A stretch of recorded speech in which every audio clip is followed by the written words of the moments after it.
All right. I'd like to get Slim Shady's take on, and everyone else can jump in on another coach, and that's, of course, Mario Cristobal, because there's this thought out there, and I'm tending to buy into it, that the guy can recruit out of his mind.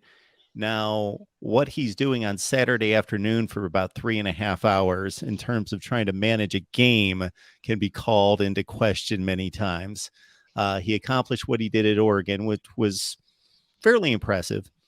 And then he takes over a top 15 roster at Miami. And I understand the reclamation project has just started, but still, most good coaches take over a team. And, we've seen it a zillion times out of guys like Nick Saban and Urban Meyer. Shoot, as soon as they walk on campus, the team's that much better. They're like 5 wins better. So I just expected more, even though the long-term vision goal project is just getting started, and I get that. I would have just expected them to be better this year. Well, I really didn't, and here's why. Because you look at, you brought up Nick Saban. There was consistency in the coaching staff before Saban.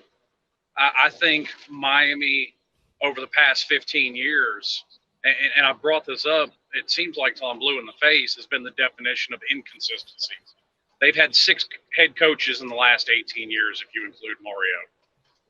They've had 3 head coaches in the last 5. They've had 3 offensive coordinators in the last 4. They've had 3 defensive coordinators in the last 3. You're basically negating every bit of talent you have when you have that much turnover with the coaching staff. The other thing I would add to that also is the coaching staffs come in when you have that much turnover, and they're bringing in their guys to run their schemes, whether it's on offense or defense, and they're only there 2 years, 3 years, whatever it may be. And sure, he inherited this top end recruiting class, but they weren't recruited to run his offense. They weren't recruited to run the defense he wanted.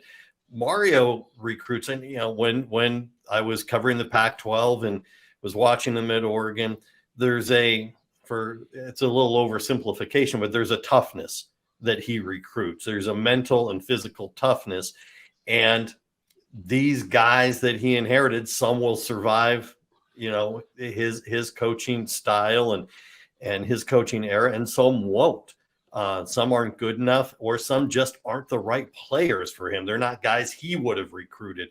Yeah, they got the stars on 24/7 sports or Rivals or whatever, but they're not guys he would have put in there. So I think the reclamation project, as you point out, Mark, I expected nothing better. When I voted for the for the ACC preseason rankings for the teams, I expected Miami to be no better than 6-6. So this wasn't, terribly shocking.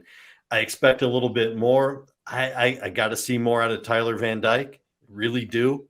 I mean, I'm not as awed by him as others are. But I think Mario needs another year before you really start to see his imprint, and 2 years before you really start to see the overall success of that.